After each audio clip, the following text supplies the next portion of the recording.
Hello students and welcome back to rank plus NEET. मेरा नाम है दुर्गेश नंदनी और आज के सेशन में हम 3D मॉडल्स द्वारा मॉलिक्यूल्स की बॉन्डिंग, उनकी हाइब्रिडाइजेशन, उनकी शेप सबके बारे में सीखने वाले हैं। जब मॉलिक्यूल्स बॉन्ड करते तो ऑर्बिटल्स की ओवरलैपिंग कैसे होती है, कैसे इलेक्ट्रॉनिक मूवमेंट की वजह से आपकी जो पाई इलेक्ट्रॉन्स है, जैसे डबल बॉन्ड इलेक्ट्रॉन क्लाउड है, क्यों वो आपकी सिग्मा बॉन्ड के above and below the plane रहता है, कि हम इस प्रकार क्यों बोलते हैं कि above and below the plane रहेगा, तो वही ऑर्बिटल डायग्राम्स द्वारा, साथ ही में हाइब्रिडाइजेशन का उसका कहाँ पे यूज है, साथ ही में शेप्स देखेंगे बाकी के मॉलिक्यूल्स की along with the 3D models. तो एक्सप्लेन करने वाली हूँ 3D मॉडल्स के जरिए। बहुत इंटरेस्टिंग और आपका फन फिल सेशन रहने वाला है। बट उससे पहले आप सभी के लिए एक बहुत बड़ा अनाउंसमेंट है।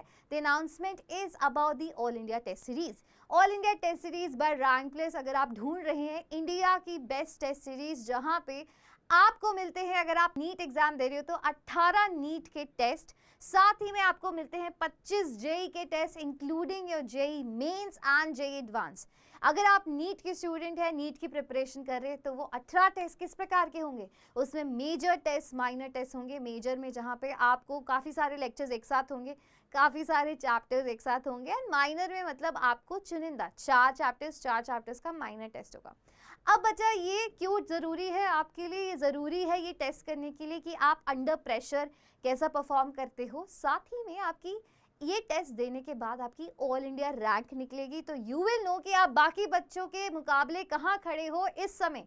एंड साथ ही में आपको टेस्ट एनालिसिस मिलेगा डिटेल में, जहाँ पे आपको आपकी कौन से स्ट्रॉन्ग टॉपिक्स हैं, वीक टॉपिक्स हैं, उनका पता चलेगा। So this is a power packed, दोबारा से जो मैं एक शब्द यूज़ करती हूँ, एक पावर पैक सीरीज़ है। इसमें आपको, on this also at a very very affordable price, just 999।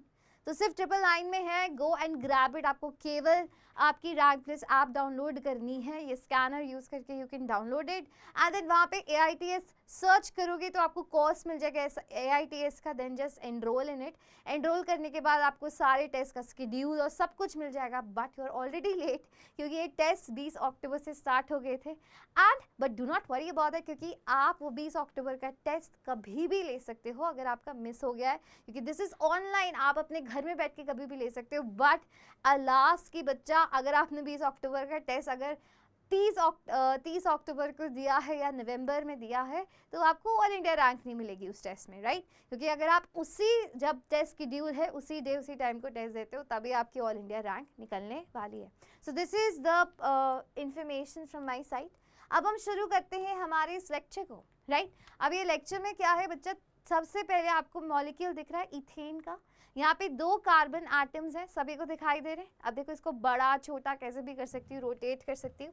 तो ये 2 कार्बन एटम्स हैं जिनसे 6 हाइड्रोजन्स जुड़ी हैं। इथेन मॉलिक्यूल है C2H6। यहाँ पे 2 कार्बन के बीच में भी मेरी क्या है, सिंगल बॉन्ड है।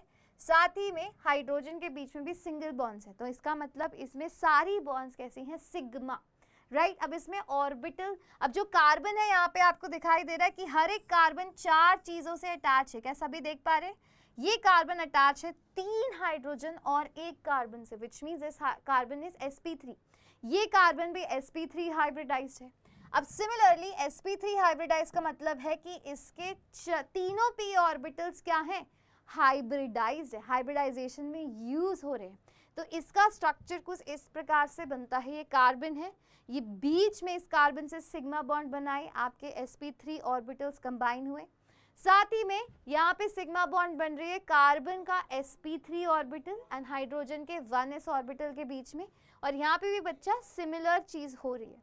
अब ये स्ट्रक्चर कैसा है? This structure is actually a 3D structure, क्योंकि यहाँ पे कार्बन sp3 है तो इसकी शेप हो जाती है टेट्राहेड्रल। तो ये 3D स्ट्रक्चर हो गया, सिंपल। अब इसी प्रकार आगे नेक्स्ट में चलते हैं, इथीन मॉलिक्यूल का बॉल एंड स्टिक मॉडल देखते हैं। ये मेरा इथीन मॉलिक्यूल है। इथीन मॉलिक्यूल कैसा होता है, जिसके बीच में क्या है बच्चा, आपकी डबल बॉन्ड आपको दिखाई दे रही है सभी को, इस प्रकार से डबल बॉन्ड दिखाई दे रही है। डबल बॉन्ड वाले मॉलिक्यूल्स कैसे होते हैं, sp2 हाइब्रिडाइज। ये कार्बन और ये कार्बन दोनों के दोनों sp2 हैं, मतलब कि इसका प्लेनर स्ट्रक्चर है। वेरी इंपॉर्टेंट, प्लेनर मॉलिक्यूल है, sp2 होते हैं प्लेनर। अब सिमिलरली इसका ऑर्बिटल डायग्राम अगर देखेंगे तो कुछ इस प्रकार से होगा। ये दो कार्बन्स है sp2 हाइब्रिडाइज, मतलब दो हाइब्रिड p ऑर्बिटल है, जो तीसरा p बच गया वो अनहाइब्रिड रह गया कि नहीं? तो जो अनहाइब्रिड p ऑर्बिटल है वो आपका पाई बॉन्ड बनाता है, वेरी इंपॉर्टेंट। जो अनहाइब्रिड, जैसे दो p ऑर्बिटल्स तो sp2 में यूज हो गए sp2 हाइब्रिडाइजेशन में, एक जो p ऑर्बिटल बच गया वो बन जाता है आपका पाई बॉन्ड इस प्रकार से, राइट। अब ये देखो, ये मेरा for example this is in the plane, ये जो मॉलिक्यूल है मेरा, अब मैंने फॉर एग्जांपल इसको ऐसे बना दिया, सभी को दिखाई दे रहा है इस प्रकार से। मैंने क्या बनाया कि जो मेरा कार्बन है, मैंने बोला था this carbon is in plane, तो ये जो कार्बन है ये इस बोर्ड के प्लेन में है, ये हाइड्रोजन इस यहीं पे लगा है, दूसरा हाइड्रोजन यहाँ लगा है, ये हाइड्रोजन यहाँ लगा, ये हाइड्रोजन। तो आपको ये समझना है कि ये कार्बन की जो सिंगल बॉन्ड है this is in the plane of the board, इस बोर्ड के प्लेन में है। कि जैसे ये मेरा हाथ है तो यहाँ पे एक हाइड्रोजन यहाँ, एक कार्बन यहाँ है, एक कार्बन यहाँ है, यहीं इसी प्लेन में हाइड्रोजन लगी हुई है। अब जो इसकी डबल बॉन्ड है, जो पाई इलेक्ट्रॉन्स है, ये इसके 90 डिग्री पे दिखाई दे रहे, ये इसके 90 डिग्री पे है। कि अगर इस प्लेन में है तो इस प्लेन में क्या होगा, इसके 90 डिग्री में होने वाले आपके पाई इलेक्ट्रॉन। तो वही ये बहुत खूबसूरती से एक्सप्लेन कर रहा है कि अगर इस प्लेन में आपकी मॉलिक्यूल है, this is called the molecular axis, तो उसके 90 डिग्रीज पे आपकी पाई बॉन्ड के इलेक्ट्रॉन्स मिलते हैं। सभी को समझ आया? अब जैसे फॉर एग्जाम्पल इसमें किस प्रकार से पाई बॉन्ड बनी ये भी देख लेते हैं। देखिए आप यहाँ पे, ये आपकी कार्बन है, ये कार्बन का sp2 ने तो बना लिया आपका ट्राइगोनल प्लेनर स्ट्रक्चर, बना लिया। sp2 की हाइब्रिडाइजेशन शेप लेती है ट्राइगोनल प्लेनर, तीन चीजें जुड़ जाती है। sp2 का मतलब है तीन चीजें कार्बन से अटैच्ड है, ट्राइगोनल प्लेनर बन गई। तो अब जो इसका अनहाइब्रिड p ऑर्बिटल बच गया, क्योंकि दो ही p ऑर्बिटल यूज हुए ना, तीसरा p बाकी है, px py pz में से सिर्फ दो p ऑर्बिटल्स यूज हुए, एक खाली बच गया। वो एम्प्टी p ऑर्बिटल देखो इस कार्बन को इस कार्बन का क्या करता है, कंबाइन करता है इस प्रकार से, और आपके पाई इलेक्ट्रॉन्स बना लेता है। देख रहा है, अनहाइब्रिडाइज्ड p ऑर्बिटल का ओवरलैप होता है और आपकी पाई बॉन्ड बन जाती है, बन गई। क्योंकि मेरे तीन p ऑर्बिटल्स है, सभी को पता है px py pz, उसमें से केवल दो p ऑर्बिटल sp2 हाइब्रिडाइजेशन में यूज हुए, एक p ऑर्बिटल हमारा अनहाइब्रिडाइज्ड रह गया, जो मिलके हमारी पाई बॉन्ड बनाता है above and below the plane. Understood? आगे चले, अब हम इसी प्रकार से एसिटिलीन या इथाइन की बात करते हैं। इथाइन क्या है? फिर से प्लेनर स्ट्रक्चर है ना, प्लेन में होता है, हर कार्बन sp हाइब्रिडाइज, क्योंकि हर कार्बन केवल दो चीजों से जुड़ा है। जब भी कार्बन दो चीजों से जुड़ा होता है या कोई भी एटम, तो दैट इज sp हाइब्रिडाइज्ड। अब sp हाइब्रिडाइज में दिख रहा है s और एक p है, मतलब इसके दो p ऑर्बिटल क्या रह गए, अनहाइब्रिडाइज्ड रह गए कि नहीं रह गए। तो उसी प्रकार से यहाँ पे बनेगा हमारा स्ट्रक्चर। जैसे कि ये sp है, दिस इज अगेन अब लीनियर मॉलिक्यूल, प्लेनर है, और इसके जो पाई इलेक्ट्रॉन्स है, दो पाई बॉन्ड्स थी उसमें, डबल बॉन्ड कितनी थी, ट्रिपल बॉन्ड थी, एक सिग्मा है, बाकी की दो पाई बॉन्ड्स है, राइट। तो फिर एक सिग्मा बॉन्ड तो देखिए इस प्लेन में आ गई, दिखाई दे रही है सिग्मा बॉन्ड, एक पाई बॉन्ड इसके 90 डिग्री पे, ध्यान से देखना, ये रेड वाली पाई बॉन्ड इस 90 डिग्री पे है, दूसरी पाई बॉन्ड उसके भी 90 डिग्री पे। समझ आया कि ये मेरा मॉलिक्यूलर एक्सिस है, मॉलिक्यूलर एक्सिस के फॉर एग्जाम्पल ये मेरा मॉलिक्यूलर एक्सिस है, यहाँ पे एक 90 डिग्री पे एक बॉन्ड है, इसके और भी 90 डिग्री पे दूसरी डबल बॉन्ड है, पाई बॉन्ड। समझ गए? अब इनका फॉर्मेशन कैसे हुआ वो देखते हैं एसिटिलीन का। यहाँ पे देखिए, ये मेरा एसिटिलीन मॉलिक्यूल है, ध्यान से देखना, ध्यान से क्या देखना है, ये मेरा sp ऑर्बिटल। ओके, एक और बार इसको रिप्ले कर देते हैं, रिप्ले किया हमने, यस, इसको पॉज किया। अभी देखो, हमारा जो ये कार्बन का sp ऑर्बिटल है उसने तो लीनियर शेप बना लिया, ये जो ब्लू एंड पर्पल है ये लीनियर शेप बना लिया, और वहां से हाइड्रोजन यहाँ लग गया, वहां से हाइड्रोजन यहाँ लग गया। नेक्स्ट चीज क्या है, इसके दो अनहाइब्रिडाइज्ड p ऑर्बिटल बच गए। जो दो अनहाइब्रिडाइज्ड p ऑर्बिटल है, एक ग्रीन कलर से शो किया हुआ है, एक रेड कलर से शो किया हुआ है, दिखाई दे रहे, ये 90 डिग्री पे है, ये भी 90 डिग्री पे है, along this molecular axis. Molecular axis से दो 90 डिग्रीज पे आपके p ऑर्बिटल्स हैं, दिखाई दे रहे। ये दोनों p ऑर्बिटल्स क्या करेंगे, आपस में कंबाइन करेंगे, ग्रीन ने ग्रीन से किया, रेड ने रेड से किया, और इस प्रकार से आपका इलेक्ट्रॉन क्लाउड बन जाता है 90 डिग्री टू दैट। समझ गए? तो जो आपका इलेक्ट्रॉन क्लाउड बन रहा है वो किससे बन रहा है? अनहाइब्रिडाइज p ऑर्बिटल से। पाई बॉन्ड बनती है अनहाइब्रिड p ऑर्बिटल से, जो हाइब्रिडाइजेशन में जिसने पार्टिसिपेट नहीं किया। Another interesting molecule is your Aleen molecule. कौन सा है बच्चा? Aleen molecule is another interesting molecule, जिसमें आप क्या लेते हो? आपने 3 कार्बन्स लिए। अब इन तीनों कार्बन्स के बीच में क्या है? डबल बॉन्ड है। इसमें भी डबल बॉन्ड, इसमें भी डबल बॉन्ड, बट इन मतलब कि double bond followed by double bond है। ये डबल बॉन्ड, उसके बाद भी डबल बॉन्ड। अब ये जो 2 डबल बॉन्ड्स होती है इंटरेस्टिंग होती है, क्योंकि ये 2 डबल बॉन्ड्स एक दूसरे के 90 डिग्रीज पे हैं। 90 डिग्रीज पे। फॉर एग्जाम्पल अगर ये मेरा मॉलिक्यूल है, ध्यान से देखना, ये मेरा मॉलिक्यूल है, 1 second, yes now it's visible. ये कार्बन मॉलिक्यूल है। अगर ये मेरा ऐसा है, इस प्लेन ऑफ द बोर्ड में है, एक हाइड्रोजन पीछे जा रहा है, एक हाइड्रोजन आगे आ रहा है, तो ये दूसरा वाला जो मेरा कार्बन है, this is in the plane of the board. अभी देखो, ये तो इस बोर्ड के प्लेन में है, ये 2 कार्बन्स को देखो क्या हो रहा है, ये हाइड्रोजन इधर है, ये हाइड्रोजन इस कॉर्नर ऑफ द बोर्ड में है, ठीक है। बट इस कार्बन को देखो, ये क्या है, इसके 90 डिग्री, जैसे कि अगर ये इधर पे, ये इस बोर्ड में है, तो ये वाला इसके 90 डिग्री है कि एक हाइड्रोजन आगे आएगा, एक हाइड्रोजन पीछे जा रहा है, तो ये दोनों डबल बॉन्ड्स एक दूसरे के परपेंडिकुलर रहती है। This is a very important kind of molecules called allenes. Allenes बोला जाता है। अब इसमें देखो किस प्रकार से बॉन्डिंग होती है। अब इसमें हर कार्बन कैसा है, दोबारा से एक बार पीछे लेके चलती हूँ। अलीन्स देखते हैं। अगर मैंने अलीन्स देखा यहाँ पे, तो यहाँ पे देखना कि जो आपका अलीन है बच्चे, ये जो अलीन है, ये कार्बन है sp2। ये टर्मिनल कार्बन्स आर sp2। क्यों? क्योंकि वो 3 चीजों से जुड़े हैं, 1, 2 एंड 3। 3 चीजों से जो भी चीज जुड़ी होती है दैट इज sp2। ये वाला कार्बन भी sp2 है टर्मिनल, बट जो बीच वाला है वो sp है। क्यों? क्योंकि यहाँ पे क्या है, सिर्फ 2 ही चीजों से जुड़ा है वो, राइट? sp2 sp2 sp। अब sp2 का मतलब है कि उसके 2 हाइब्रिडाइज p ऑर्बिटल है, एक अनहाइब्रिड बच गया, है ना। sp2 में 2 p ऑर्बिटल्स हाइब्रिडाइजेशन में यूज हो रहे हैं, एक अनहाइब्रिड है। sp में सिर्फ एक हाइब्रिडाइजेशन में यूज हुआ, बाकी के 2 अनहाइब्रिडाइज्ड p ऑर्बिटल्स रह गए। अब इनकी बॉन्डिंग देखते हैं यहाँ पे। देखिए यहाँ पे देखते हैं इनकी बॉन्डिंग देखते हैं यहाँ पे। फॉर एग्जाम्पल ये मेरा sp ऑर्बिटल है, ये देखो बीच वाला जो है ये मेरा sp हाइब्रिडाइज कार्बन है, मतलब कि सिर्फ इसका एक p ऑर्बिटल यूज हुआ। ये एक दूसरा p ऑर्बिटल इसके 90 डिग्री पे है, तीसरा p ऑर्बिटल भी हरा है, वो भी 90 डिग्री पे है। 2 इसके पास अनहाइब्रिडाइज p ऑर्बिटल है जिन्होंने sp हाइब्रिडाइजेशन में पार्टिसिपेट नहीं किया। सिमिलरली आपके पास ये क्या है, एक और कार्बन है, दिखाई दे रहा है। ये कार्बन कैसा है बच्चा, यहाँ पे ये वाला जो कार्बन है ये किस प्रकार से है, sp2 है। इसका मतलब यहाँ पे 2 sp2 है, इसका मतलब यहाँ पे सिर्फ एक अनहाइब्रिडाइज्ड p ऑर्बिटल है। इसका एक हो गया और इसका एक हो गया, तो ये क्या करता है, इसके पास 2 अनहाइब्रिडाइज है, 2 मतलब कि 2 इसके पास अनहाइब्रिड पड़े हैं जिसने कोई बॉन्डिंग नहीं बनाई, तो ये क्या करता है, अपना एक इसके साथ बॉन्ड कर लेता है, दूसरा दूसरे के साथ बॉन्ड कर लेता है। कर लिया। अब यही करके देखो दिखाते, इसका एक ने इसके एक के साथ किया, क्योंकि इसके पास 2 अनहाइब्रिड थे तो उसने दूसरे के साथ किया। अभी जो बॉन्ड्स बनी कैसे बनी, एक दूसरे के परपेंडिकुलर, दिखाई दे रहा है, दिखाई दे रही है सभी को कैसी बनी। अब इसका जो इलेक्ट्रॉन क्लाउड है, पहली बॉन्ड जैसे ये मेरा मॉलिक्यूलर एक्सिस है उसके 90 डिग्री पे आई, यहाँ पे अभी भी यही मॉलिक्यूलर एक्सिस है, बट जो अब मेरा पाई बॉन्ड बनी, पाई इलेक्ट्रॉन आया वो इस साइड आया, पहले ऊपर गया था अब इस साइड आया, इस 90 डिग्री पे आया, ठीक है।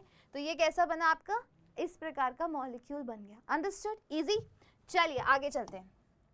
उसके बाद आता है आपका थोड़ी बहुत शेप्स देख लेते हैं। शेप्स जैसे कि BeCl2 की शेप देखिए, BeCl2 बेरिलियम, बेरिलियम है आपका सेकेंड ग्रुप का एलिमेंट। इसका मतलब इसके पास 2 वैलेंस इलेक्ट्रॉन्स हैं, 2 वैलेंस इलेक्ट्रॉन्स 2 क्लोरीन के साथ लीनियर स्ट्रक्चर बनाते हैं। हमेशा याद रखना जो हैलोजेंस होती हैं वो हमेशा केवल सिंगल बॉन्ड ही बनाएगी, कभी डबल बॉन्ड बनाएगी ही नहीं।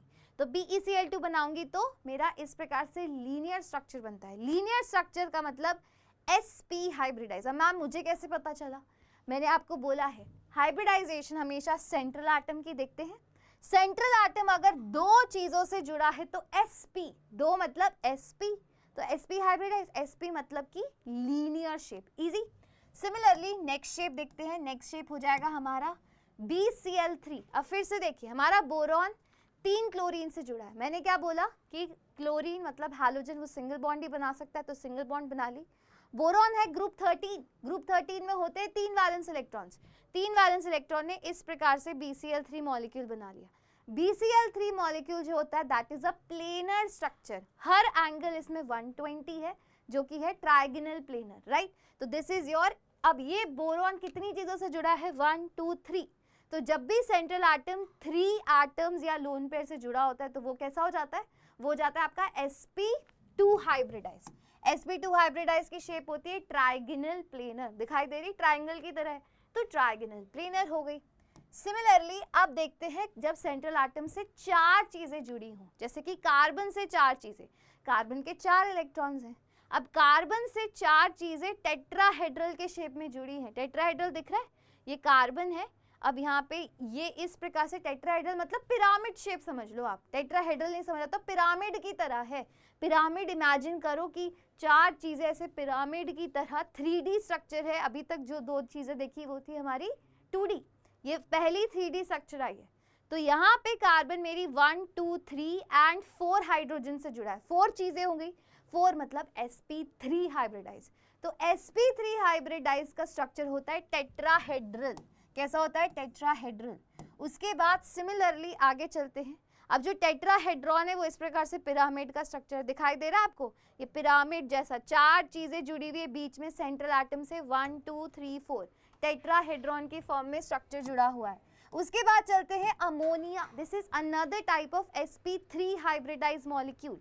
अमोनिया sp3 क्यों है, देखो नाइट्रोजन यहाँ बना रहा है 1 2 3 बॉन्ड्स बना रहा है, तो नाइट्रोजन 3 बॉन्ड्स बना रहा है पर उसी के पास एक लोन पेयर भी है, सभी को दिखाई दे रहा है।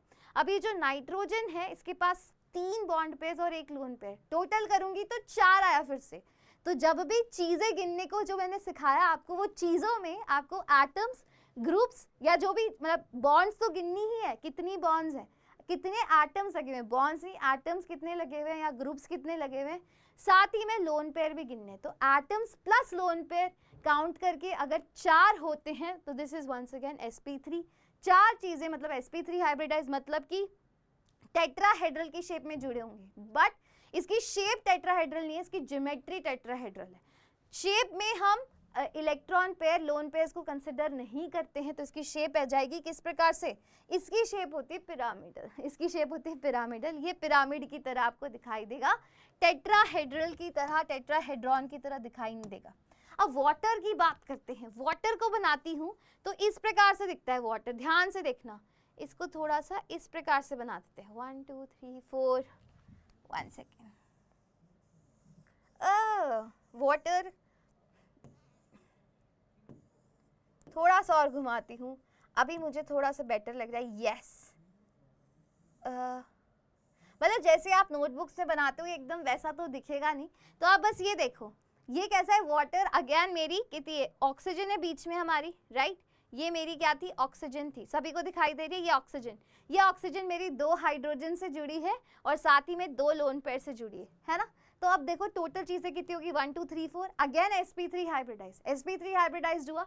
अब ये जो ऑक्सीजन है अभी ये sp3 हाइब्रिडाइज्ड है और सारी चीजें इसमें टेट्राहेड्रॉन में लगी है, दिखाई दे रही है जैसे एक टेट्राहेड्रल स्ट्रक्चर में, बट क्योंकि जब हम इसकी शेप बताते हैं तो लोन पेयर्स काउंट नहीं करते, तो इसकी शेप क्या हो जाएगी, इसकी शेप हो जाएगी आपकी किस प्रकार की, it is just a bent और अ वी शेप, क्योंकि ये काउंट ही नहीं कर रहे तो शेप ऐसी बेंट वी शेप नहीं हो गई, चलिए परफेक्ट। उसके बाद चलते हैं कि अगर 4 चीजें जुड़ी हो ना तो केवल आपका टेट्राहेड्रल नहीं, दूसरा एक और हाइब्रिडाइजेशन होता है जिसमें आपका ऐसा स्क्वायर प्लेनर स्ट्रक्चर बन जाता है, मतलब एक प्लेन में आपका क्या है, स्क्वायर है, दिखाई दे रहा है इस प्रकार से, एक प्लेन में स्क्वायर है, जैसे कि ये बोर्ड है तो बोर्ड के चारों कोनों पे एटम लगा है, बीच में सेंट्रल एटम है, तो अभी भी सेंट्रल एटम से 4 चीजें अटैच्ड हैं, पर इसकी हाइब्रिडाइजेशन sp3 नहीं है, इसकी हाइब्रिडाइजेशन हो जाएगी dsp2, very popular hybridisation. dsp2 में शेप होती है आपकी स्क्वायर प्लेनर, तो शेप चेंज हो जाती है हाइब्रिडाइजेशन चेंज होते ही, अभी भी यहाँ पे 4 चीजें ही जुड़ी हैं। आगे चलते हैं, नेक्स्ट इज योर कि जब सेंट्रल एटम से 5 चीजें जुड़ी हों, जब 5 चीजें जुड़ी होती है तो इस प्रकार का मॉलिक्यूल बनता है। 3 तो आपके प्लेनर में लगते हैं, दिखाई दे रहे 3, 1 2 3, तो 3 आपके ट्राइगोनल प्लेनर जैसा बनाया था वैसे लगते हैं, इनके बीच का एंगल 120 होता है। बाकी के 2 लगते हैं above and below the plane, ये प्लेन में है, ये प्लेन के बाहर है, above and below the plane. और ये above and below the plane वाली जो बॉन्ड्स होती है वो लॉन्गर होती है due to lone pair bond pair repulsion. Bond pair बोल दो, सारे रिपल्शंस की वजह से ये लॉन्गर बॉन्ड्स हो जाती है। जो ये आपकी यहाँ पे बॉन्ड्स रहती है इनको हम इक्वेटोरियल बॉन्ड्स बोलते हैं, जो ऊपर नीचे वाली बॉन्ड्स हैं इनको एक्सियल बॉन्ड्स बोलते हैं। इसका स्ट्रक्चर कैसा हो गया, ये शेप को बोलते हैं ट्राइगोनल बाइपिरामिडल, राइट। सारे शेप्स के नेम यहाँ ऊपर लिखे नजर आ जाएंगे। नेक्स्ट आते हैं आपको ऑक्टाहेड्रल। ऑक्टाहेड्रल क्या है, जब सेंट्रल एटम से मेरी, अभी तो मैंने कितनी चीजें जुड़ी थी 5, अब मेरी जुड़ी है 6 चीजें। 6 चीजें जुड़ी है तो 4 तो मेरी प्लेनर स्क्वायर प्लेनर में जुड़ गई, जैसे जोड़ी थी ना 4 स्क्वायर प्लेनर में, बाकी की 2 चीजें जोड़ती above and below the plane. तो ये जो स्ट्रक्चर बनता है इसको बोलते हैं octahedral structure, very very important. Octahedral की हाइब्रिडाइजेशन क्या हो गई, sp। अभी ट्राइगोनल बाइपिरामिडल की अगर नहीं बताई तो उसकी है sp3d, इसकी है sp3d2, ठीक है। d2 sp3 की भी यही शेप होती है, ठीक है। तो इस प्रकार से इसकी शेप हो गई। उसके बाद यहीं तक हमारा खत्म होता है। Once again this is the end. 6 चीजें ही जोड़ते, 7 जोड़ेंगे तो पेंटागोनल बन जाएगा। तो वैसे ही हम कितनी भी चीजें जोड़ सकते हैं, but octahedral is the maximum. Mostly questions यहीं तक आते हैं, 7 चीजें जोड़नी है तो क्या हो जाएगा, पेंटागोनल बाइपिरामिडल हो जाएगा। उसी प्रकार से I hope you like this session. क्या आपको ये बॉल एंड स्टिक मॉडल देख के इलेक्ट्रॉन्स की, पाई ऑर्बिटल्स की, जो मैंने आपको हाइब्रिडाइजेशन दिखाई, जो मैंने आपको दिखाया ओवरलैप करके पाई बॉन्ड्स बनाना, कैसा लगा आपको? क्या आपको उससे चीज़ें और ज़्यादा क्लियर हुई? अगर हुई तो let me know in the comment section below, so that मैं ऐसे 3D मॉडल्स इंक्लूड करती रहूँ, है ना। प्लीज़ लेट मी नो कि आपको ये सेशन कैसा लगा और आपको इस प्रकार के सेशन चाहिए तो और कौन से मॉलिक्यूल्स है जिसको आपको 3D में ऑब्जर्व करना है, देखना है कि एक्चुअली किस प्रकार से बॉन्ड बन रही हैं, राइट। तो आज के सेशन इतना ही है, that is it. Thank you and leave your feedback also and I will see you in the next video. Happy Diwali, bye bye.